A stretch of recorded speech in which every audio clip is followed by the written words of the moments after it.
ਸਤਿ ਸ਼੍ਰੀ ਅਕਾਲ। ਤੁਸੀਂ ਲੋਕਰਨ ਚੈਨਲ ਪੰਜਾਬੀ ਦੇਖ ਰਹੇ ਹੋ। ਮੈਂ ਤੁਹਾਡੇ ਨਾਲ ਸੁਖਵਿੰਦਰ ਸਿੰਘ। ਮੇਰੇ ਨਾਲ ਇਸ ਵੇਲੇ ਖਬਰਾਂ ਟੌਪ ਦੀਆਂ ਦੇ ਵਿੱਚ ਸੀਨੀਅਰ ਪੱਤਰਕਾਰ ਪਰਮਿੰਦਰ ਸਿੰਘ ਰਾਏਪੁਰ ਮੌਜੂਦ ਨੇ। ਕਿਸਾਨ ਅੰਦੋਲਨ ਨੂੰ ਲੈ ਕੇ ਸਰਕਾਰ ਤੇ ਲਗਾਤਾਰ ਪ੍ਰੈਸ਼ਰ ਬਣਦਾ ਜਾ ਰਿਹਾ। ਪੱਛਮੀ ਬੰਗਾਲ ਦੇ ਮੁੱਖ ਮੰਤਰੀ ਮਮਤਾ ਬੈਨਰਜੀ ਤੇ ਮਹਾਰਾਸ਼ਟਰ ਦੇ ਮੁੱਖ ਮੰਤਰੀ ਉद्धਵ ਠਾਕਰੇ शिव सेना ਦੇ ਵੱਲੋਂ ਵੀ ਜਿਹੜਾ ਉਹ ਲਗਾਤਾਰ ਕਿਸਾਨਾਂ ਦੇ ਹੱਕ ਵਿੱਚ ਹੁਣ ਖੁੱਲ੍ਹ ਕੇ ਸਾਹਮਣੇ ਆਉਣਾ ਕਿਤੇ ਨਾ ਕਿਤੇ ਸਰਕਾਰ ਤੇ ਪ੍ਰੈਸ਼ਰ ਬਣਾਉਂਦਾ। ਮੁੱਖ ਮੰਤਰੀ ਕੈਪਟਨ ਅਮਰਿੰਦਰ ਸਿੰਘ देर रात लाइव होए तो कैप्टन साहब ने ईडी ਨੂੰ ਲੈ ਕੇ ਜਿਹੜਾ ਸਿੱਧੇ ਤੌਰ ਤੇ ਕਿਹਾ ਕਿ ਮੈਂ ਇਸ ਤੋਂ ਡਰਨ ਵਾਲਾ ਨਹੀਂ। ਇਸ ਤੋਂ ਇਲਾਵਾ ਇਹ ਵੀ ਕਿਹਾ ਜਾ ਰਿਹਾ ਕਿ ਹੁਣ ਸਰਕਾਰ ਦੀਆਂ ਏਜੰਸੀਆਂ ਜਿਹੜੀਆਂ ਨੇ ਜਿਨ੍ਹਾਂ ਦੇ ਨਾਲ ਡਰਾਇਆ ਜਾਂਦਾ ਸੀ ਉਹ ਸਭ ਫੇਲ ਨਜ਼ਰ ਆ ਰਹੀਆਂ ਨੇ। ਉਹ ਏਜੰਸੀਆਂ ਜਿਨ੍ਹਾਂ ਦੇ ਵਿੱਚ ਸੀਬੀਆਈ ਦੀ ਗੱਲ ਕੀਤੀ ਜਾਂਦੀ ਹੈ, ਇਨਕਮ ਟੈਕਸ ਵਿਭਾਗ ਦੀ ਗੱਲ ਕੀਤੀ ਜਾਂਦੀ ਹੈ, ईडी ਦੀ ਗੱਲ ਕੀਤੀ ਜਾਂਦੀ ਹੈ। ਇਹ ਸਾਹਮਣਾ ਨਿਊਜ਼ਪੇਪਰ ਵਿੱਚ शिव सेना ने इसका जिक्र किया कि हुण ਉਹ ਕਿੱਥੇ ਨੇ। ਸਰਕਾਰ बेबस हो चुकी है। किसानों ने भारत बंद का ऐलान किया 8 दसंबर ਨੂੰ ਤੇ ਅੱਜ ਜਿਹੜਾ ਦੇਸ਼ ਭਰ ਵਿੱਚ ਪੁਤਲੇ ਹੀ ਫੂਕੇ ਜਾ ਰਹੇ ਨੇ। ਇਸ ਸਭ ਦੇ ਵਿਚਾਲੇ ਕਿਸਾਨਾਂ ਦੀ ਮੀਟਿੰਗ ਵੀ ਹੈ। ਪਰਮਿੰਦਰ ਜੀ, ਕਿਸ ਤਰ੍ਹਾਂ ਦੇਖਦੇ ਹੋ ਕਿ ਕਿਸਾਨਾਂ ਦੀ ਮੀਟਿੰਗ ਅੱਜ ਕੇਂਦਰ ਦੇ ਨਾਲ ਹੋਣ ਜਾ ਰਹੀ ਹੈ? ਉਸ ਤੋਂ ਪਹਿਲਾਂ ਸੁਰਜੀਤ ਕੁਮਾਰ ਜਿਆਣੀ ਤੇ ਹਰਜੀਤ ਗਰੇਵਾਲ ਬੀਜੇਪੀ ਦੇ ਵੱਡੇ ਲੀਡਰ ਨੇ, ਉਹਨਾਂ ਦਾ ਬਿਆਨ ਕੀ ਆਉਂਦਾ? ਦੇਖੋ, ਜਿੱਦਾਂ ਸੁਖਵਿੰਦਰ ਜੀ ਪਹਿਲਾਂ ਗੱਲ ਚੱਲੀ ਸੀ, ਜਦੋਂ ਜਿਆਣੀ ਇੱਕਦਮ ਉੱਠੇ ਸੀਗੇ ਪੰਜਾਬ ਦੇ ਵਿੱਚੋਂ ਤੇ ਪੰਜਾਬ ਉਹ ਗੱਲ ਕਰਦੇ ਸੀਗੇ ਆਪਾਂ ਕਿਸਾਨਾਂ ਦੇ ਨਾਲ ਆ ਤੇ ਸਰਕਾਰ ਨੂੰ ਕਿਸਾਨਾਂ ਦੀ ਗੱਲ ਸੁਣਨੀ ਚਾਹੀਦੀ ਆ।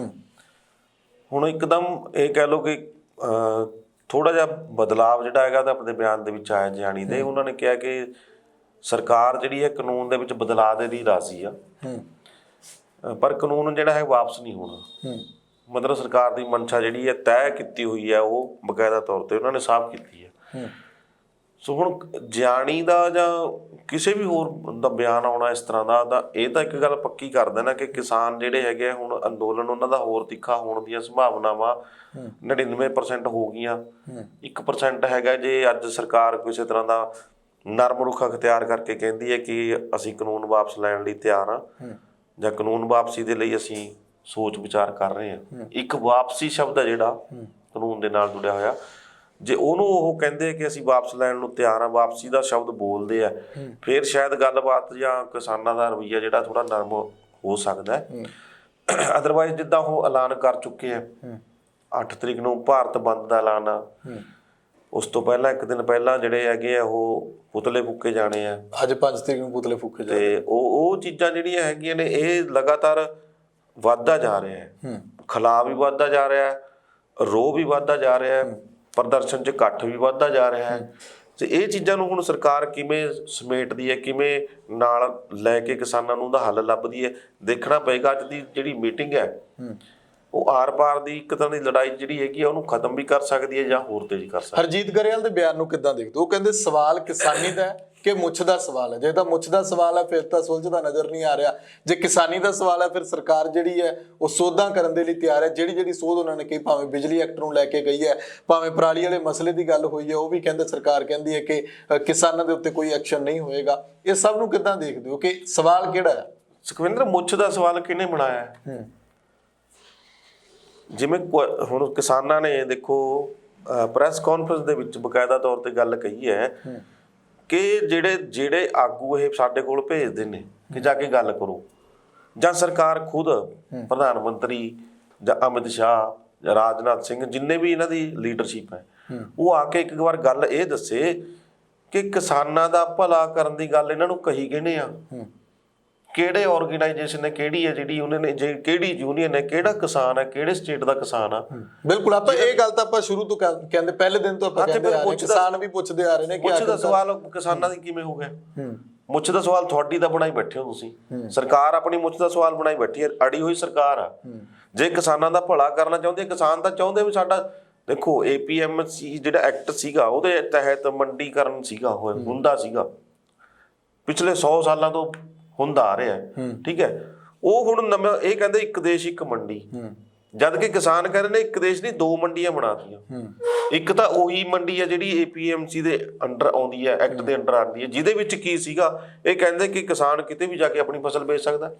ਤਾਂ ਕਿਸਾਨ ਪੁੱਛਦੇ ਨੇ ਸਰਕਾਰ ਨੂੰ ਕਿ ਪਹਿਲਾਂ ਕੀ ਸੀ, ਪੰਜਾਬ ਦਾ ਕਿਹਨੂੰ ਇਹ ਬੰਗਾਲ ਜਾਂ ਬੰਗਲੌਰ ਵਿਕਦਾ ਸੀਗਾ, ਯੂਪੀ ਦੀ, ਉੱਤਰ ਪ੍ਰਦੇਸ਼ ਦੀ ਆਪਾਂ ਕਹਿ ਲਓ, ਜਾਂ ਬਿਹਾਰ ਦੀ ਪੈਡੀ ਜਾਂ ਕਣਕ ਚਾਵਲ ਜਿਹੜੇ ਹੈਗੇ ਇੱਧਰ ਵਿਕਦੇ ਸੀ ਜਾ ਕੇ।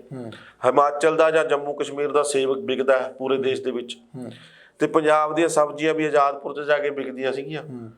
ਤੇ ਇਹ ਚੀਜ਼ਾਂ ਕੇਲਾ ਦੇਖ ਲਓ ਪੂਰੇ ਦੇਸ਼ 'ਚ ਵਿਕਦਾ ਹੈ।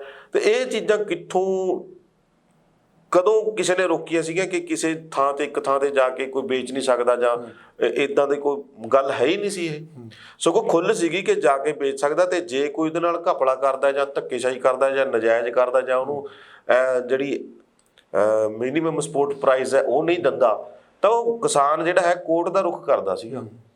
ਦੂਜਾ ਜਮਾਖੋਰੀ ਨਹੀਂ ਕਰ ਸਕਦਾ ਸੀ ਕੋਈ, ਕਿਸਾਨ ਦੇ ਉੱਤੇ ਜਮਾਖੋਰੀ ਦਾ ਐਕਟ ਨਹੀਂ ਸੀ ਲਾਗੂ ਹੁੰਦਾ। ਕਿਸਾਨ ਕਿਉਂਕਿ ਪ੍ਰੋਡਕਸ਼ਨ ਕਰ ਰਿਹਾ। 1976 ਦੇ ਵਿੱਚ ਵੀ ਜਦੋਂ ਐਜੀਟੇਸ਼ਨ ਹੋਇਆ ਸੀਗਾ, ਉਦੋਂ ਵੀ ਹਾਈ ਕੋਰਟ ਨੇ ਨਵੰਬਰ 1976 'ਚ ਫੈਸਲਾ ਦਿੱਤਾ ਸੀਗਾ ਕਿ ਕਿਸਾਨ ਕਿਉਂਕਿ ਆਪਣਾ ਖੂਨ ਪਸੀਨਾ ਬਹਾ ਕੇ ਪ੍ਰੋਡਕਸ਼ਨ ਕਰਦਾ ਹੈ ਤਾਂ ਇਹਨੂੰ ਕਿਤੇ ਵੀ ਜਾ ਕੇ ਆਪਣੀ ਫਸਲ ਵੇਚਣ ਦਾ ਅਧਿਕਾਰ ਆ। ਤੇ ਉਹ ਪਹਿਲਾਂ ਇੱਕ ਮੰਡੀ ਸੀ, ਇੱਕ ਦੇਸ਼ ਸੀ ਕਿ ਜਾਂ ਹੁਣ ਇੱਕ ਪਾਸੇ ਕਰਤਾ ਕਿ ਕਾਰਪੋਰੇਟ ਜਿਹੜਾ ਅਮੀਰ ਘਰਾਣਾ ਹੈਗਾ, ਕੋਈ ਅਮੀਰ ਬੰਦਾ ਹੈਗਾ, ਉਹ 10 ਪਿੰਡਾਂ ਦੀ ਫਸਲ ਚੱਕ ਲਏਗਾ, ਇਕੱਠੀ ਕਰਕੇ ਲੈ ਜਾਏਗਾ। ਜੇ ਉਹਨਾਂ 10 ਪਿੰਡਾਂ ਨੂੰ ਉਹਨਾਂ ਨੇ ਪੈਸੇ ਨਾ ਦਿੱਤੇ ਤਾਂ ਕਿਹਦੇ ਕੋਲ ਜਾਊਗਾ? ਕਹਿੰਦੇ ਕਿਸਾਨ ਸਹੀ ਨੇ, ਇਹਨਾਂ ਦੀਆਂ ਗੱਲਾਂ ਦਾ ਜਵਾਬ ਦੇ ਦੇਣ। ਬੀਜੇਪੀ ਤਾਂ ਕਹਿ ਰਹੀ ਹੈ ਕਿ ਅਸੀਂ ਜਿਹੜਾ ਅਦਾਲਤ ਵਾਲਾ ਰਾਹ ਤੁਹਾਡਾ ਖੋਲ ਦਿੰਨੇ ਆ। ਐਕਟ ਦੀ ਲੋੜ ਕੀ ਆ? ਗੱਲ ਤਾਂ ਇਹ ਸਮਝਾਉਣ 'ਚ ਫੇਰ ਉਹ ਗੱਲ ਹੋਈ ਆ ਜਾਂਦੀ ਹੈ ਸੁਖਵਿੰਦਰ ਜੀ, ਗੱਲ ਇਹ ਸਮਝਾਉਣ ਦੇ ਵਿੱਚ ਉਹ ਨਾਕਾਮ ਨੇ। ਉਹਨਾਂ ਨੂੰ ਆਪਣੀ ਜਿਹੜੀ ਨਲਾਇਕੀ ਹੈ ਜਾਂ ਆਪਣੀ ਜਿਹੜੀ ਸਾਜ਼ਿਸ਼ ਹੈ ਉਹ ਇੱਥੇ ਉਜਾਗਰ ਹੁੰਦੀ ਦਿਸਦੀ ਹੈ। ਕਿਸਾਨ ਕਹਿੰਦੇ ਨੇ ਭਾਈ ਐਕਟ ਇਹ ਲਾਗੂ ਕਰਨ ਦਾ ਤੁਹਾਨੂੰ ਫਾਇਦਾ ਕੀ ਹੈ? ਸਾਨੂੰ ਤੁਸੀਂ ਕਿਉਂ ਲੋੜ ਕਹਿ ਰਹੇ ਹੋ ਵੀ ਕਿਸਾਨ ਨੂੰ ਲੋੜ ਹੈ? ਸਾਡੇ ਤਾਂ ਆਲਰੇਡੀ ਚੱਲ ਰਿਹਾ ਠੀਕ। ਉਹ ਦੱਸਣ ਜੇ ਅਸਮਰੱਥ ਨੇ, ਉਹ ਜਦੋਂ ਦੱਸਦੇ ਨੇ ਫਿਰ ਉਹਦਾ ਮਤਲਬ ਸਿੱਧਾ ਨਿਕਲਦਾ ਕਿ ਕਾਰਪੋਰੇਟ ਅਦਾਰਿਆਂ ਨੂੰ ਸਿੱਧੇ ਤੌਰ ਤੇ ਫਾਇਦਾ ਦੇ ਰਹੇ ਨੇ। ਆੜਤ ਨੂੰ ਕਹੀ ਜਾਂਦੇ ਨੇ ਕਿ ਆੜਤ ਤੋਂ ਵਿਚੋਲੀਏ ਨੇ। ਕਿਸਾਨ ਕਹਿੰਦੇ ਕਿ ਵਿਚੋਲੀਏ ਥੋੜੀ ਨੇ, ਸਰਵਿਸ ਪ੍ਰੋਵਾਈਡਰ ਨੇ। ਬਿਲਕੁਲ, ਉਹ ਸਿਰਫ ਸਰਵਿਸ ਪ੍ਰੋਵਾਈਡ ਕਰਵਾ ਰਹੇ ਨੇ। ਵਿਚੋਲੀ ਤਾਂ ਇਹ ਨੇ ਜਿਹੜੇ ਤੁਹਾਡੇ ਚੱਕ ਕੇ ਸਾਰਾ ਕੁਝ ਲੈ ਜਾਣਗੇ ਤੇ ਤੁਹਾਨੂੰ ਹੁਣ ਮੰਨ ਲਓ 1500 ਨੂੰ 2000 ਨੂੰ ਮੰਨ ਕੇ ਚੱਲ ਗਿਆ, ਇੱਕ ਵਾਰੀ ਚੱਕ ਲਈ ਕੋਈ ਫਸਲ, ਚੱਕ ਲਈ ਕੁਇੰਟਲ, ਤੇ ਬਾਅਦ ਵਿੱਚ ਵਿਕੂਗੀ ਜਦੋਂ ਉਹ 7000 ਨੂੰ ਵੇਚਣਗੇ, 5000 ਨੂੰ ਵੇਚਣਗੇ, ਉਹਨਾਂ ਦੀ ਮਰਜ਼ੀ ਹੋਊਗੀ। ਤੇ ਉਹ ਵਿਚੋਲੀ ਹੋ ਗਏ। ਆਹ ਜਿਹੜੇ ਸਰਵਿਸ ਦੇ ਰਹੇ ਨੇ ਇਹ ਵਿਚੋਲੀ ਨੇ। ਸੋ ਇਹ ਚੀਜ਼ਾਂ ਜਿਹੜੀਆਂ ਨੇ ਇਹਨਾਂ ਨੂੰ ਸਪਸ਼ਟ ਕਰਨ ਦੇ ਵਿੱਚ ਮੋਦੀ ਸਰਕਾਰ ਫੇਲ ਹੈ, ਟੋਟਲੀ ਫੇਲ ਹੈ। ਉਹਦਾ ਮਤਲਬ ਸਿੱਧਾ ਤੇ ਸਿੱਧਾ ਇਹ ਨਿਕਲ ਰਿਹਾ ਕਿ ਸਰਕਾਰ ਗਲ ਗੁੱਠਾ ਦੇ ਰਹੀ ਹੈ ਕਿਸਾਨਾਂ ਦੇ। ਕਿਸੇ ਬੰਦੇ ਕੋਲ, ਕਿਸੇ ਮੰਤਰੀ ਕੋਲ ਅੱਜ ਕਹਿ ਰਹੇ ਨੇ ਕਿ ਸੋਧਾਂ ਕਰ ਦੋ। ਪਹਿਲੀ ਸ਼ਰਤ ਤਾਂ ਇਹ ਹੋਣੀ ਹੈ ਕਿਸਾਨਾਂ ਦੀ ਕਿ ਇਸ ਗੱਲ ਦਾ ਜਵਾਬ ਦਿਓ ਵੀ ਐਕਟ ਬਣਾਇਆ ਕਿਉਂ। ਦੂਜੀ ਸ਼ਰਤ ਕਿ ਤੁਸੀਂ ਸੋਧਾਂ ਕਰਨ ਵਾਲੇ ਹੁੰਦੇ ਕੌਣ ਹੋ? ਜਦੋਂ ਕਿਸਾਨ ਹੀ ਨਹੀਂ ਚਾਹੁੰਦੇ, ਲੋਕਾਂ ਵੱਲ ਹੀ ਕਾਨੂੰਨ ਹੁੰਦੇ ਨੇ। ਕਾਨੂੰਨ ਲੋਕਾਂ ਨੂੰ ਫਾਇਦੇ ਲਈ ਦਿੰਦੇ ਨੇ, ਦੇਣਾ ਹੁੰਦਾ ਹੈ ਕਾਨੂੰਨ ਨੇ, ਨਾ ਕਿ ਉਹਨਾਂ ਦਾ ਗਲ ਗੁੱਠਾ ਦੱਬਣ ਨੂੰ। ਉਹ ਇਹ ਚੀਜ਼ ਤਾਂ ਸਿਰਫ ਇਹ ਗੱਲ ਕਰ ਦੋ ਕਿ ਕਾਰਪੋਰੇਟ ਅਦਾਰਿਆਂ ਨੂੰ ਸਿੱਧੇ ਤੌਰ ਤੇ ਫਾਇਦਾ ਦਿੱਤਾ ਜਾ ਰਿਹਾ। ਉਹ ਫਾਇਦਾ ਦੇਣ ਦੇ ਵਿੱਚ ਇਹਨਾਂ ਦੀ ਕਮਿਟਮੈਂਟ ਹੋਈ ਹੈ ਸਰਕਾਰ ਦੀ। ਉਹ ਉਸ ਕਮਿਟਮੈਂਟ ਨੂੰ ਮੰਨਣ ਦੇ ਲਈ ਸਰਕਾਰ ਤਿਆਰ ਨਹੀਂ, ਜਿਹਦੇ ਕਰਕੇ ਕਿਸਾਨਾਂ ਨੂੰ ਭਖਦੀ ਗੱਲ ਜਾਂ ਆਪਾਂ ਕਹਿ ਸਕਦੇ ਕਿ ਠੰਡੀਆਂ ਰਾਤਾਂ ਬੱਚਿਆਂ ਸਣੇ ਦਿੱਲੀ ਦੇ ਵਿੱਚ ਗੁਜ਼ਾਰਨੀਆਂ ਪੈ ਰਹੀਆਂ ਨੇ। ਸਰਕਾਰ ਦੀ ਇਸ ਸਭ ਦੇ ਵਿਚਾਲੇ ਵੱਡੀ ਗੱਲ ਇਹ ਵੀ ਸਾਹਮਣੇ ਆ ਰਹੀ ਹੈ ਕਿ ਕਿਸਾਨਾਂ ਦੀ ਤਾਂ ਛੱਡੋ ਜਾਂ ਬੁੱਧੀਜੀਵੀਆਂ ਦੀ ਛੱਡੋ, ਸਰਕਾਰ ਤਾਂ ਬੀਜੇਪੀ ਦੇ ਲੀਡਰਾਂ ਦੀ, ਜਿਹੜੇ ਵੱਡੇ ਲੀਡਰ ਨੇ, ਉਹਨਾਂ ਦੇ ਵੀ ਸੁਣਨ ਨੂੰ ਤਿਆਰ ਨੇ। ਤੁਸੀਂ ਲక్ష్ਮੀਕਾਂਤਾ ਚਾਵਲਾ ਦਾ ਬਿਆਨ ਦੇਖਿਆ ਹੋਣਾ, ਕਾਫੀ ਦਿਨਾਂ ਤੋਂ ਜਿਹੜਾ ਸੋਸ਼ਲ ਮੀਡੀਆ ਤੇ ਵਾਇਰਲ ਹੋ ਰਿਹਾ। ਉਹਦੇ ਵਿੱਚ ਕਹਿ ਰਹੇ ਨੇ ਕਿ ਇਸ ਤਰ੍ਹਾਂ ਨਹੀਂ ਕਰਨਾ ਚਾਹੀਦਾ, ਸਰਕਾਰ ਨੂੰ ਦੁਬਾਰਾ ਵਿਚਾਰ ਲੈਣਾ ਚਾਹੀਦਾ ਹੈ। ਜਾਂ ਖਾਲਿਸਤਾਨ ਦੇ ਮੁੱਦੇ ਤੇ ਉਹ ਗੱਲ ਕਹਿ ਰਹੇ ਨੇ ਕਿ ਬੀਜੇਪੀ ਵਾਲਿਆਂ ਨੂੰ ਇਹ ਗੱਲ ਨਹੀਂ ਕਰਨੀ ਚਾਹੀਦੀ, ਉਹ ਕਿਸਾਨ ਨੇ, ਕਿਸਾਨਾਂ ਦੀ ਬਾਹ ਫੜਨੀ ਚਾਹੀਦੀ ਹੈ। ਮਾਸਟਰ ਮੋਹਨ ਲਾਲ, ਤੁਸੀਂ ਉਹ ਵੀ ਦੇਖਿਆ ਹੋਣਾ, ਉਹ ਵੀ ਕਹਿੰਦੇ ਸੀਗੇ ਪ੍ਰਕਾਸ਼ ਸਿੰਘ ਬਾਦਲ ਜਿਹੜੇ ਨੇ ਪਦਮ ਵਿਭੂਸ਼ਣ ਜੇ ਵਾਪਸ ਕਰਦੇ ਨੇ ਤਾਂ ਮੋਦੀ ਸਾਹਿਬ ਨਾਲ ਜਾ ਕੇ ਗੱਲ ਵੀ ਕਰ ਲੈਣ। ਹੁਣ ਇਹਨੂੰ ਸਾਰਿਆਂ ਨੂੰ ਕਿੱਦਾਂ ਦੇਖਦੇ ਹੋ ਕਿ ਸਰਕਾਰ ਆਪਣੇ ਬੰਦਿਆਂ ਨੂੰ ਵੀ ਜਿਹੜਾ ਉਹ ਦਰਕਿਨਾਰ ਕਰ ਰਹੀ ਹੈ, ਉਹਨਾਂ ਦੀ ਵੀ ਸੁਣਨ ਨੂੰ ਤਿਆਰ ਨਹੀਂ? ਦੇਖੋ ਫਿਰ ਇਹ ਗੱਲ ਸਪਸ਼ਟ ਹੁੰਦੀ ਹੈ ਨਾ ਕਿ ਕੁਝ ਕੁ ਬੰਦੇ ਨੇ ਸਰਕਾਰ ਦੇ ਵਿੱਚ ਬੈਠੇ ਨੇ, ਸਿੱਧੇ ਤੌਰ ਤੇ ਗੱਲ ਆ ਰਹੀ ਹੈ ਜਦੋਂ ਕਿ ਉਹਨਾਂ ਦੇ ਆਪਣੇ ਬੰਦੇ ਬਲੇਮ ਕਰ ਰਹੇ ਨੇ। ਜਦੋਂ ਕਾਂਗਰਸ ਦੇ ਉੱਤੇ ਕਾਂਗਰਸ ਦੇ ਬਲੇਮ ਕਰਦੇ ਨੇ, ਚਾਹੇ ਪੰਜਾਬ 'ਚ ਜਾਂ ਰਾਹੁਲ ਦੇ ਉੱਤੇ ਹੁਣ ਜਿਹੜੀ ਸ਼ਬਦੀ ਅਟੈਕ ਹੋਏ ਸੀਗੇ, ਉਹ ਆਪਾਂ ਕਹਿੰਦੇ ਨਾ ਕਿ ਕੁਝ ਕੁ ਬੰਦਿਆਂ ਨੇ ਕਬਜ਼ਾ ਕਰ ਲਿਆ।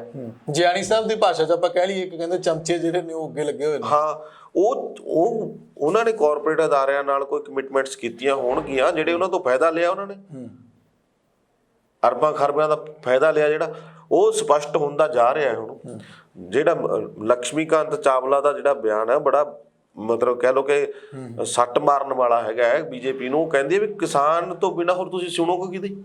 ਕਿਸਾਨ ਦੀ ਸੁਣਨੀ ਚਾਹੀਦੀ ਹੈ। ਗੱਲ ਖਾਲਿਸਤਾਨ ਦੀ ਕੀਤੀ ਜਾਂਦੀ ਹੈ ਤਾਂ ਖਾਲਿਸਤਾਨ ਜਿਹੜਾ ਹੈਗਾ, ਖਾਲਿਸਤਾਨ ਦਾ ਨਾਂ ਕਿਉਂ ਲਿਆ ਜਾ ਰਿਹਾ? ਹੁਣ ਇੱਕ ਰਾਜਸਥਾਨੀ ਖੜਾ ਹੋ ਕੇ ਕਹਿੰਦਾ ਕਿਸਾਨ ਨੇ ਇਹ ਆਪਣੇ ਹੱਕਾਂ ਲਈ ਲੜ ਰਹੇ ਨੇ ਤੇ ਇਹਨਾਂ ਨੂੰ ਖਾਲਿਸਤਾਨੀ ਕਹਿੰਦੇ। ਉਹ ਕਹਿੰਦਾ ਅਸੀਂ ਖਾਲਿਸਤਾਨੀ ਹੈ ਜੀ, ਸਾਨੂੰ ਹੱਕਾਂ ਲਈ ਲੜਨ ਤੋਂ ਰੋਕ ਕੇ ਤੁਸੀਂ ਖਾਲਿਸਤਾਨੀ ਕਹਿੰਦੇ ਹੋ। ਉਹ ਹਿੱਕ ਠੋਕ ਕੇ ਕਹਿ ਰਿਹਾ ਮੀਡੀਆ ਕੋਲ। ਗੱਲ ਵੀ ਸਹੀ ਹੈ, ਉਹ ਕਿਹੜਾ ਉੱਥੇ ਖਾਲਿਸਤਾਨ ਮੰਗਣ ਗਏ ਨੇ? ਉਹ ਤਾਂ ਕਹਿੰਦੇ ਨੇ ਕਿ ਸਾਨੂੰ ਸਾਡਾ ਹੱਕ, ਸਾਡੀਆਂ ਮੰਗਾਂ ਜਿਹੜੀਆਂ ਨੇ ਉਹ ਦਿਓ, ਅਸੀਂ ਕਿਹੜਾ ਤੁਹਾਡੇ ਕੋਲੇ ਹੋਰ ਕੋਈ ਕੰਮ ਹੀ ਨਹੀਂ। ਬਸ ਖਾਲਿਸਤਾਨ ਦਾ ਰੌਲਾ ਕੀ ਹੈ ਉੱਥੇ? ਕਿਸੇ ਯੂਨੀਅਨ ਦੇ ਆਗੂ ਨੇ, ਕਿਸੇ ਕਿਸਾਨ ਨੇ ਖਾਲਿਸਤਾਨ ਦੀ ਗੱਲ ਕੀਤੀ ਉੱਥੇ? ਇਹ ਤਾਂ ਸਿਰਫ ਤੇ ਸਿਰਫ ਇੱਕ ਏਜੰਡਾ ਜਿਹੜਾ ਵਰਤਦੇ ਆ ਨਾ, ਇਹ ਜਾਣਬੁੱਝ ਕੇ ਥੋਪਿਆ ਜਾ ਰਿਹਾ। ਜਾਣਬੁੱਝ ਕੇ ਨਹੀਂ, ਬਾੜ ਵੀ ਇੱਕਾ ਦੁੱਕਾ ਨੂੰ ਆਪਾਂ ਮੰਨ ਲਈਏ, ਜਿਹੜਾ ਇੱਕਾ ਦੁੱਕਾ ਉਹਦੇ ਵਿੱਚ ਬਿਆਨਬਾਜ਼ੀ ਇਹੋ ਜਿਹੀ ਕਰਦਾ, ਉਹਨੂੰ ਦਰਕਿਨਾਰ ਕਰਕੇ ਕੁੱਲ ਮਿਲਾ ਕੇ ਸਾਰਾ ਅੰਦੋਲਨ ਜਿਹੜਾ ਉਹ ਸਫਲਤਾ ਵੱਲ ਜਾ ਰਿਹਾ। ਸੁਖਵਿੰਦਰ ਜੀ ਇਹ ਗੱਲ ਦੱਸਣ, ਖਾਲਿਸਤਾਨੀ ਇਹਨੂੰ ਮੂਵਮੈਂਟ ਨੂੰ ਖਾਲਿਸਤਾਨ ਦਾ ਨਾਂ ਦੇਣ ਵਾਲੇ ਕੋਈ ਆ, ਚਾਹੇ ਪੰਜਾਬ ਦਾ ਆਗੂ, ਚਾਹੇ ਸੈਂਟਰ ਦਾ, ਚਾਹੇ ਕੋਈ ਹੋਰ ਹੈ, ਦੁੱਕੀ ਤਿੱਕੀ ਜੋ ਵੀ ਹੈਗਾ, ਉਹ ਇਹ ਗੱਲ ਕਰੇ ਕਿ ਕਿਸ ਨੇ ਡਿਮਾਂਡ ਕੀਤੀ ਹੈ ਕਿ ਖਾਲਿਸਤਾਨ ਦੀ ਮੰਗ ਕਰੋਗੇ ਤਾਂ ਅਸੀਂ ਅੰਦੋਲਨ ਚੱਕਾਂਗੇ, ਖਾਲਿਸਤਾਨ ਦਿਓਗੇ ਤਾਂ ਅਸੀਂ ਚੱਕਾਂਗੇ, ਖਾਲਿਸਤਾਨ ਬਣਾਓਗੇ ਤਾਂ ਅਸੀਂ ਅੰਦੋਲਨ ਖਤਮ ਕਰਾਂਗੇ। ਕੋਈ ਗੱਲ ਆਈ ਹੈ ਇਦਾਂ ਦੀ?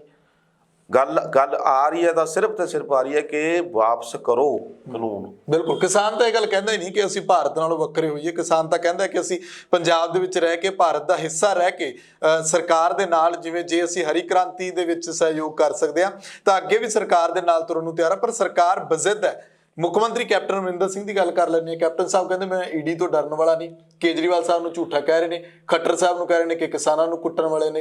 ਕਿਸ ਤਰ੍ਹਾਂ ਦੇਖਦੇ ਹੋ ਕੈਪਟਨ ਸਾਹਿਬ ਦੀ ਬਿਆਨਬਾਜ਼ੀ ਜਾਂ ਕੈਪਟਨ ਸਾਹਿਬ ਦਾ ਅੰਦਾਜ਼ ਜਿਹੜਾ ਉਹ ਹੁਣ ਜਿਹੜਾ ਫਿੱਟ ਬਹਿ ਰਿਹਾ ਇਸ ਅੰਦੋਲਨ ਦੇ ਵਿੱਚ? ਦੇਖੋ, ਇਹ ਤਾਂ ਸਿਆਸਤ ਹੈ। ਇਹਦੇ ਵਿੱਚ ਆਪਾਂ ਪਹਿਲਾਂ ਵੀ ਇਹ ਗੱਲਾਂ ਕਰਦੇ ਰਹਿੰਦੇ ਕਿ ਇਹਨਾਂ ਦੀ ਸਿਆਸਤ ਦਾ ਪੱਤਾ ਜਿਹੜਾ ਹੈਗਾ ਹਰ ਇੱਕ ਬੰਦਾ ਖੇਡਦਾ, ਉਹ ਵੀ ਖੇਡ ਰਹੇ ਨੇ। ਤੇ ਉਹ ਗੱਲ ਜਿਹੜੀ ਹੈਗੀ ਈਡੀ ਤੋਂ ਡਰਨ ਵਾਲੀ ਜਾਂ ਨਾ ਡਰਨ ਵਾਲੀ, ਉਹ ਜਾਣਦੇ ਨੇ ਜਾਂ ਈਡੀ ਜਾਣਦਾ ਕਿ ਈਡੀ ਕੋਲ ਕੀ ਪ੍ਰੂਫ ਨੇ ਜਾਂ ਇਹਨਾਂ ਨੇ ਕੀ ਕੀਤਾ ਨਹੀਂ ਕੀਤਾ। ਜੇ ਕੀਤਾ ਹੈ ਤਾਂ ਡਰਨ ਦੀ ਲੋੜ ਵੀ ਹੈ, ਜੇ ਨਹੀਂ ਕੀਤਾ ਤਾਂ ਉਹ ਫੋਕਾ, ਜੇ ਕੋਈ ਸੈਂਟਰ ਦਬਾਅ ਪਾਉਂਦਾ ਤਾਂ ਉਹ ਵੀ ਗੱਲ ਮੰਨਣਯੋਗ ਨਹੀਂ ਹੈ ਕਿ ਕਿਉਂ ਡਰੇ ਜਾਵੇ। ਉਹ ਗੱਲ ਉਹੀ ਜਾਣਦੇ ਨੇ। ਇੱਕ ਹੈਰਾਨਗੀ ਦੀ ਗੱਲ ਉਹਦੇ ਵਿੱਚ ਇਹ ਰਹੀ, ਪ੍ਰਕਾਸ਼ ਸਿੰਘ ਬਾਦਲ ਕਹਿੰਦੇ ਕਿ ਕੈਪਟਨ ਅਮਰਿੰਦਰ ਸਿੰਘ ਕਹਿੰਦੇ ਕਿ ਪ੍ਰਕਾਸ਼ ਸਿੰਘ ਬਾਦਲ ਨੂੰ ਕਿਸ ਬਿਹਾਫ ਦੇ ਉੱਤੇ ਇਨਾਮ ਦਿੱਤਾ ਗਿਆ, ਪਦਮ ਵਿਭੂਸ਼ਣ ਦਾ ਅਵਾਰਡ ਕਿਉਂ ਦਿੱਤਾ ਗਿਆ, ਜਦ ਕਿ ਦੇਣ ਵੇਲੇ ਪ੍ਰਣਬ ਮੁਖਰਜੀ ਸੀ, ਉਸ ਵੇਲੇ ਸਰਕਾਰ ਇਹਨਾਂ ਦੀ ਸੀ। ਬਿਲਕੁਲ ਉਹੀ ਸੀ।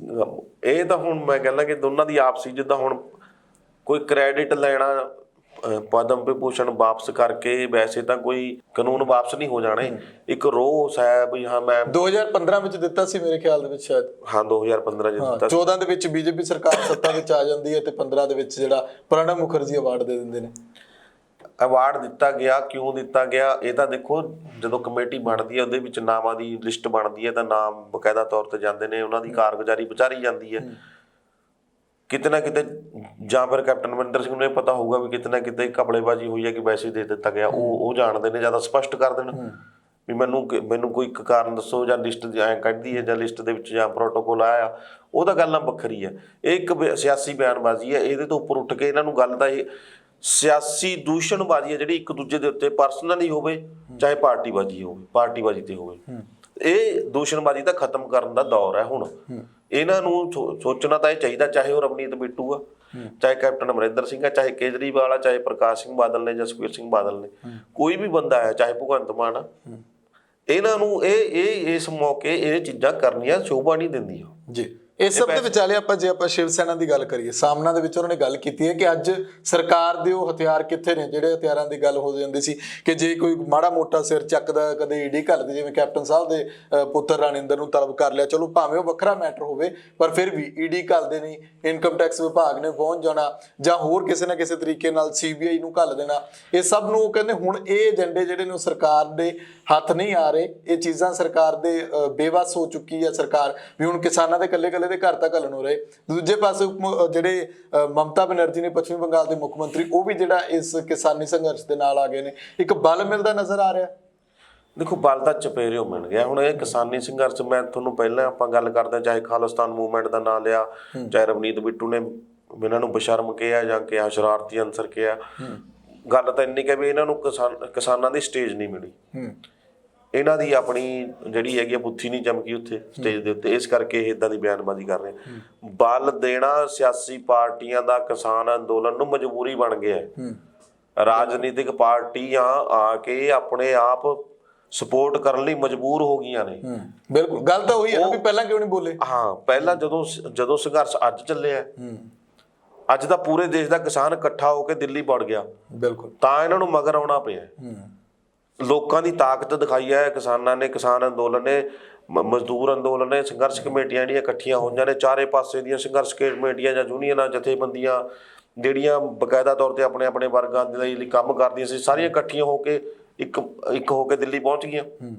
ਇਸ ਕਰਕੇ ਸਿਆਸੀ ਪਾਰਟੀਆਂ ਨੂੰ ਲੱਗਣ ਲੱਗਿਆ ਕਿ ਸਾਡਾ ਤਾਂ ਰੁਤਬਾ ਖਤਮ ਹੋਣ ਲੱਗਿਆ, ਸਾਡਾ ਤਾਂ ਅਕਸ ਖਰਾਬ ਹੋ ਗਿਆ। ਹੁਣ ਅਸੀਂ ਉਹ ਮਜਬੂਰੀ ਬਸ ਇਹਨਾਂ ਦੇ ਮਗਰ ਆ ਕੇ ਹੁਣ ਇਹਨਾਂ ਦੇ ਸਪੋਰਟ ਕਰਨ ਲੱਗੇ ਨੇ, ਇਹਨਾਂ ਨੂੰ ਤਾਂ ਬਲ ਮਿਲ ਰਿਹਾ ਹੈ। ਅੱਛਾ, ਅਖੀਰ ਦੇ ਵਿੱਚ ਸਭ ਤੋਂ ਵੱਡਾ ਤੇ ਅਹਿਮ ਸਵਾਲ ਇਹ ਹੈ, ਤੁਸੀਂ ਕੀ ਮੰਨਦੇ ਹੋ ਕਿ ਜਿਹੜਾ ਵਿਸ਼ੇਸ਼ ਸੈਸ਼ਨ ਸੱਦਣ ਦੀ ਗੱਲ ਕੀਤੀ ਜਾ ਰਹੀ ਹੈ, ਉਹਦੇ ਵਿੱਚ ਲਿਆ ਕੇ ਕਹਿੰਦੇ ਬਿੱਲ ਜਿਹੜੇ ਕਾਨੂੰਨ ਨੇ ਉਹ ਵਾਪਸ ਲੈ ਲਓ ਤੇ ਉੱਥੇ MSP ਦਾ ਕਾਨੂੰਨ ਬਣਾਉਣ ਦਾ ਐਲਾਨ ਨਵਾਂ ਲਿਆਓ, ਉਸ ਚੀਜ਼ ਉੱਤੇ ਗੱਲਬਾਤ ਕਰੋ। ਭਗਵੰਤ ਮਾਨ ਵੀ ਇਹ ਗੱਲ ਕਹਿ ਰਹੇ ਨੇ, ਜਦ ਕਿ ਕੈਪਟਨ ਅਮਰਿੰਦਰ ਸਿੰਘ ਵੀ ਕਿਤੇ ਨਾ ਕਿਤੇ ਇਸ ਚੀਜ਼ ਦੀ ਹਮਾਇਤ ਕਰਦੇ ਨੇ। ਕਿੱਦਾਂ ਦੇਖਦੇ ਹੋ ਕਿ ਕਿਸਾਨ ਵੀ ਇਹ ਗੱਲ ਕਹਿ ਰਹੇ ਨੇ ਕਿ ਹੋ ਜਾਣਾ ਚਾਹੀਦਾ ਇੱਦਾਂ? ਕੀ ਲੱਗਦਾ ਹੈ ਕਿ ਇਸ ਦੇ ਨਾਲ ਜਿਹੜਾ ਖੇਤੀ ਕਾਨੂੰਨਾਂ ਦਾ ਮਸਲਾ, ਜਿਹੜਾ ਕਿਸਾਨਾਂ ਦਾ ਸੰਕਟ ਜਿਹੜਾ ਉਹ ਹੱਲ ਹੋ ਜਾਏਗਾ? ਇਹ ਸਹੀ ਹੈ ਕਿ ਵਿਸ਼ੇਸ਼ ਸੈਸ਼ਨ ਸੱਦ ਲਿਆ ਜਾਵੇ? ਸੁਖਵਿੰਦਰ ਜੀ, ਇੱਕ ਗੱਲ ਮੈਂ ਇੱਥੇ ਕਰਨੀ ਚਾਹਾਂਗਾ, ਜਿੰਨੇ ਵੀ ਰਾਜਨੀਤਿਕ ਪਾਰਟੀਆਂ ਦੇ ਆਗੂ ਨੇ ਦੇਸ਼ ਭਰ 'ਚ, ਸਾਰਿਆਂ ਦੇ MLA MPs ਹੈਗੇ ਨੇ। ਲੰਮੇ ਸਮੇਂ ਤੋਂ ਇਹਨਾਂ ਨੇ ਰਾਜਨੀਤਿਕ ਪਾਰਟੀ ਦੇ ਵਿੱਚ ਆਪਣੀ ਕਹਿ ਲਓ ਕਿ ਉਹਨੂੰ ਕਬਜ਼ਾ ਕਰੀ ਬੈਠੇ ਨੇ, ਸੀਟਾਂ ਨੂੰ ਇਹ ਕੁਰਸੀਆਂ ਮੱਲੀ ਬੈਠੇ ਨੇ, ਇਹ ਛੱਡਦੇ ਨਹੀਂ ਕਿਸੇ ਨੂੰ। ਇਹ ਹਟਦੇ ਨੇ ਇਹਨਾਂ ਦਾ ਪਰਿਵਾਰਕ ਮੈਂਬਰ ਆ।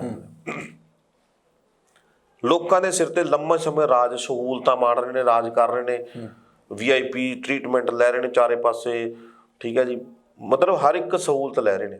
ਹੁਣ ਜਦੋਂ ਲੋਕਾਂ ਦੀ ਗੱਲ ਹੋਈ ਹੈ ਤਾਂ ਇਹ ਬੰਦੇ, ਇੱਕ ਪੂਰਾ ਦੇਸ਼ ਹੈ ਜਿਹੜਾ ਭਾਜਪਾ ਤੋਂ ਵੱਖਰਾ ਆ। ਭਾਜਪਾ ਇੱਕ ਪਾਸੇ ਖੜੀ ਆ, ਬਾਕੀ ਪਾਰਟੀਆਂ ਵੱਖਰੇ ਤੌਰ ਤੇ ਆ ਕੇ, ਕਿ ਉਹਨਾਂ ਕੋਲ ਇੱਕ ਵੀ ਇਸ ਤਰ੍ਹਾਂ ਦਾ ਕੋਈ ਤਰੀਕਾ, ਢੰਗ, ਪਲਾਨ, ਯੋਜਨਾ, ਜੋ ਮਰਜ਼ੀ ਕਹਿ ਲਓ, ਚਾਹੇ ਉਹ ਕਾਨੂੰਨੀ ਹੋਵੇ, ਚਾਹੇ ਪਾਰਲੀਮੈਂਟ ਦੇ ਅੰਦਰ ਹੋਵੇ, ਚਾਹੇ ਪਾਰਲੀਮੈਂਟ ਦੇ ਬਾਹਰ ਹੋਵੇ, ਚਾਹੇ ਰਾਸ਼ਟਰਪਤੀ ਨੂੰ ਮਿਲਣ ਦੀ ਹੋਵੇ, ਇਸ ਤਰ੍ਹਾਂ ਦਾ ਕੋਈ ਢੰਗ ਤਰੀਕਾ ਨਹੀਂ ਹੈ ਇਹਨਾਂ ਕੋਲ। ਇਹਨਾਂ ਨੇ ਹੁਣ ਤੱਕ ਉਜਾਗਰ ਕਿਉਂ ਨਹੀਂ ਕੀਤਾ? ਕਿਸੇ ਨੇ ਕਿਉਂ ਨਹੀਂ ਪਹਿਲ ਕੀਤੀ ਕਿ ਸਾਰੇ ਪਾਰਟੀਆਂ ਨੂੰ ਇਕਮੁੱਠ ਕਰਕੇ ਇਹ ਜਿਹੜਾ ਕਾਨੂੰਨ ਹੈ ਰੱਦ ਕਰਵਾਇਆ ਜਾਵੇ? ਇਹਦੇ ਲਈ ਕੀ ਪ੍ਰੋਸੈਸ ਹੈ, ਕੀ ਪ੍ਰੋਸੀਜਰ ਹੈ, ਕੀ ਮਤੇ ਨੇ, ਕੀ ਦਸਤਖਤ ਨੇ, ਕੀ ਪਟੀਸ਼ਨਾਂ ਪੈਣੀਆਂ ਨੇ, ਕੀ ਕੋਰਟਾਂ ਕਹਿੰਦੀਆਂ ਨੇ, ਕੀ ਲਾ ਕਹਿੰਦਾ, ਜਾਂ ਕੀ ਪਾਰਲੀਮੈਂਟ ਦੇ ਵਿੱਚ ਜਾਣਾ ਚਾਹੀਦਾ, ਜਾਂ ਰਾਜਪਾਲਾਂ ਨੂੰ ਮਿਲਣਾ ਚਾਹੀਦਾ, ਜਾਂ ਰਾਸ਼ਟਰਪਤੀ ਨੂੰ ਸਿੱਧੇ ਜਾ ਕੇ? ਇੰਨੇ MP MLA ਇਕੱਠੇ ਹੋ ਕੇ BJP ਤੋਂ ਅਲੱਗ ਨੇ ਜਿਹੜੇ, ਉਹ ਇਕੱਠੇ ਹੋ ਕੇ ਜਾ ਕੇ ਮਿਲਣ, ਕਿਉਂ ਨਹੀਂ ਮਿਲਦੇ? ਕਿਉਂ ਨਹੀਂ ਇਸ ਪ੍ਰੋਸੈਸ ਨੂੰ ਅਡਾਪਟ ਕਰਦੇ? ਸਿਰਫ ਬਿਆਨਬਾਜ਼ੀ ਤੱਕ ਸੀਮਿਤ ਕਿਉਂ ਨੇ? ਇਹ ਚੀਜ਼ ਦਾ ਜਵਾਬ ਇਹਨਾਂ ਰਾਜਨੀਤਿਕ ਪਾਰਟੀਆਂ ਦੇ ਬੰਦਿਆਂ ਨੂੰ ਦੇਣਾ ਚਾਹੀਦਾ, ਨੁਮਾਇੰਦਿਆਂ ਨੂੰ ਦੇਣਾ ਚਾਹੀਦਾ। ਵਿਸ਼ੇਸ਼ ਸੈਸ਼ਨ ਬਾਰੇ ਕੀ ਕਹਿਣਾ? ਵਿਸ਼ੇਸ਼ ਸੈਸ਼ਨ ਮੈਂ ਵਿਸ਼ੇਸ਼ ਸੈਸ਼ਨ ਇਸੇ ਕਰਕੇ ਲੈ ਰਿਹਾ ਕਿ ਵਿਸ਼ੇਸ਼ ਸੈਸ਼ਨ ਸੱਦਣ ਲਈ ਦਬਾਅ ਵੀ ਪਾਇਆ ਜਾਂਦਾ ਹੈ। ਰਾਸ਼ਟਰਪਤੀ ਨੂੰ ਮਿਲ ਕੇ ਦੱਸਿਆ ਜਾ ਸਕਦਾ, ਜਦੋਂ ਪੂਰੇ ਦੇਸ਼ ਦੀਆਂ ਪਾਰਟੀਆਂ ਦੇ ਨੁਮਾਇੰਦੇ ਆ ਰਹੇ ਨੇ, ਵਿਸ਼ੇਸ਼ ਸੈਸ਼ਨ ਆ ਕੇ ਜੇ ਉਹ ਰੱਦ ਹੋ ਸਕਦਾ ਤਾਂ ਉਹਦੇ ਵਿਰੋਧ ਵਿੱਚ ਮਤਾ ਪਾਉਣ। ਇਹ ਸਾਰੇ ਮਤਾ ਪਾ ਕੇ ਕਹਿਣਾ ਸੀ ਇਸ ਲਾਅ ਦੇ ਅਗੇਂਸਟ ਹੈ, ਇਹ ਪਾਸ ਕੀਤਾ, ਧੱਕੇ ਨਾਲ ਕੀਤਾ, ਤਾਂ ਕਿਉਂ ਕੀਤਾ, ਕਿਸ ਤਰ੍ਹਾਂ ਰੱਦ? ਸਾਰਾ ਕੁਝ ਹੁੰਦਾ ਤਾਂ ਲਾਅ ਦੇ ਅਧੀਨ ਹੈ। ਜੇ ਉਹਨਾਂ ਨੇ ਆਪਣਾ ਜਿਹੜਾ ਕਾਨੂੰਨ ਬਣਾਇਆ, ਐਕਟ ਬਣਾਇਆ, ਉਹ ਲਾਅ 'ਚ ਬਣਾਇਆ, ਉਹਨੂੰ ਬਹੁਮਤ ਦਾ ਪੱਖ ਮਿਲਿਆ, ਉਹਨੂੰ ਸਪੋਰਟ ਮਿਲੀ ਤਾਂ ਬਣਿਆ, ਤਾਂ ਹੁਣ ਦੂਜੀਆਂ ਜਿਹੜੀਆਂ ਧਿਰਾਂ ਨੇ ਉਹ ਵੀ ਉੱਠ ਕੇ ਆ ਜਾਣ ਨਾ, ਉਹ ਕਹਿਣ ਵੀ ਲਓ ਲਿਆਓ ਸਾਡੇ, ਅਸੀਂ ਕਰਦੇ ਆ। ਸਾਰੇ MLA ਕਹਿਣਾ ਅਸੀਂ ਅਸਤੀਫਾ ਦਿੰਦੇ ਆ, ਸਾਰੇ MP ਕਹਿਣਾ ਅਸੀਂ ਅਸਤੀਫਾ ਦਿੰਦੇ ਆ। ਬਿਲਕੁਲ। ਤੇ ਫਿਰ ਕਿਉਂ ਨਹੀਂ ਇਹਦਾ ਕੋਈ ਰਾਹ ਕਿਉਂ ਨਹੀਂ ਨਿਕਲੂਗਾ? ਕਿਉਂ ਨਹੀਂ ਰੱਦ ਹੋਣ ਵਾਲੇ ਪਾਸੇ ਜਾਊਗਾ? ਵਿਸ਼ੇਸ਼ ਸੈਸ਼ਨ ਕਿਉਂ ਨਹੀਂ ਸੱਦਿਆ ਜਾਊਗਾ? ਜੀ, ਸਾਰਾ ਕੁਝ ਹੋ ਸਕਦਾ ਜੀ। ਸ਼ੁਕਰੀਆ, ਧੰਨਵਾਦ। ਸੋ ਖਬਰਾਂ ਟੌਪ ਦੀਆਂ ਦੇ ਵਿੱਚ ਅੱਜ ਦੇ ਲਈ ਫਿਲਹਾਲ ਇੰਨਾ ਹੀ। ਤੁਹਾਨੂੰ ਪ੍ਰੋਗਰਾਮ ਕਿਸ ਤਰ੍ਹਾਂ ਲੱਗਿਆ, ਵਿਚਾਰ ਕਮੈਂਟ ਕਰਕੇ ਜ਼ਰੂਰ ਦੱਸਿਓ। ਕਿਸਾਨੀ ਸੰਘਰਸ਼ ਬਾਰੇ ਤੇ ਵਿਸ਼ੇਸ਼ ਸੈਸ਼ਨ ਬਾਰੇ ਤੁਹਾਡਾ ਕੀ ਮੰਨਣਾ ਹੈ, ਕਮੈਂਟ ਜ਼ਰੂਰ ਕਰਿਓ। ਲੋਕ ਰਣ ਚੈਨਲ ਪੰਜਾਬੀ ਨੂੰ ਸਬਸਕ੍ਰਾਈਬ ਕਰੋ। ਧੰਨਵਾਦ।